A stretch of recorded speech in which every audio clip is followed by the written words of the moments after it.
আগের জামানায় প্রবাসী স্বামীর চিঠি না পাইলে অনেক টেনশনে থাকতাম, বেঁচে আছে না মরে গেছে। আরে ভাবি, এখন কি চিঠির জামানা আছে? অনলাইনে থাকলেই মনে করবেন মরে নাই, বাইসে আছে। একদম ঠিক বলছেন অরুণ ভাই, একেবারে মনের কথা বলছেন। এখন সবাই একটাই কথা বলে, প্রিয় সবসময় অনলাইনে থাইকো, তাইলে মনে করবো মরো নাই, বাইসে আছো।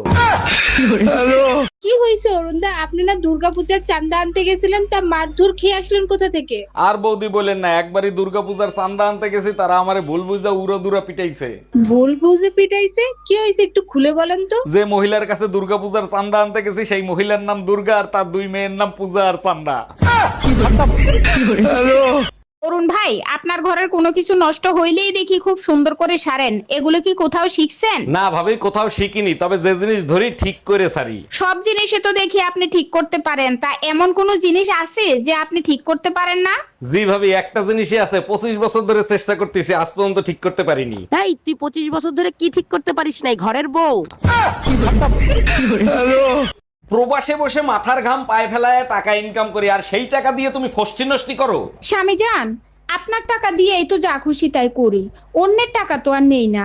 তা নেও না ঠিক আছে, তাই বলে এত দামি দামি মেকআপ কেনার কি দরকার আছে? স্বামী যান, দামি মেকআপ না করলে তো আবার ভিডিও কলে কইবে না নে, তোমারে কাজের বুয়ার মতো লাগতাছে। এই পায়েল, ঘুম থেকে সকালবেলা উঠবি, কারণ বড় লোকেরা ঘুম থেকে সকালবেলা উঠে। ও তাই নাকি? তাইলে মোরগ মুরগি তো সবার আগে ঘুম থেকে ওঠে সেই ভোরবেলা, হিসেবে তো তাইলে 10 তলা বাড়ি থাকার কথা। আজ পর্যন্ত কোন মেয়ে জীবনে পারফেক্ট একটা স্বামী পায় নাই, যেটারে পাইছে এটার বাইরে পিড়ে সোজা করে তারপর সংসার করতেছে আমার মতো।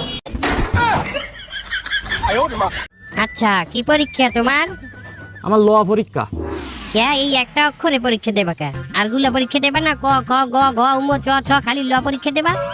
এই ল সেই ল না, এটা হলো আইন পরীক্ষা।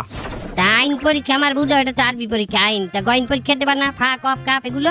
আরে চাচি, এই আইন সে আইন না, ওকালতি পরীক্ষা। আচ্ছা ঠিক আছে, সমস্যা নাই। তাহলে তো তোমার সাধারণ কলম দিলে হইবে না, টাকা লাগবে 5,000। 5,000? চাচি, আমি একজন স্টুডেন্ট মানুষ, 5,000 টাকা দিতে পারি? তুমি যখন পাস করে যাবা এই কলম দিয়ে, একাল তার স্টুডেন্ট থাকবা না, উকিল হইয়ে তো মানের একসেল কাটবা, খাইয়ে না খাইয়া। হ্যাঁ, ভালো কাটিং দেবা না? এটা কি আমি খাইতে যাবো? একটু কামাই তো সব পেশার লোকই করতে চাই, তা উকিল আর কি দোষ করিছে? এটা রাখ। এই কলম দিয়ে কি করতে হবে আমার চাচি? কলম দিয়ে তুই খ্যাতকো পাবি। কলম দিয়ে কি হারে মানুষ লেখে না? এইটা দিয়ে তুই লেখবি, ভুলেও যেন তোর খাতায় অন্য কলমের কালি না পড়ে, এই কলমের কালি পড়তে হইবে খাতায়, ওকে? এই নে নে, এই যে জানি না মোবাইলের ভিতর কোন কোন ভিটামিন আছে, একদিন ব্যবহার না করলে শরীরটা এমন দুর্বল লাগে, মনে হয় 15 দিন ধরে ভাত খাই নাই। আচ্ছা, একটা জিনিস আমার মাথার ভিতরে কোনো বিলি ঢোকে না, তোমরা মাইয়ারা বিয়ার সময় এরকম ভ্যা ভ্যা করে কান্দো কে? একটা কাম করে দেখাও, কি? সারা জীবন বিনা বেতনে চাকরি করে দেখাও। সবাই পুজোর মার্কেট করা শুরু করে দিছে, আর আমার কিটটা জামাইটা মার্কেটের নামটা পর্যন্ত নেয় না। আরে কি বলো, শুধু মার্কেটের নাম নিলেই হবে? যাও, বলে দিলাম নিউ মার্কেট। শোনো, পুজোর মার্কেট যদি না করে দাও, অসুরের মতো অবস্থা করে ছাড়বো। সেই সুযোগ তুমিও পাবা না, মা দুর্গাও পাবে না, কারণ এবার যে পরিমাণে বৃষ্টি আর বন্যা হয়েছে, অসুর পানিতে ডুবেই মরে যাবে।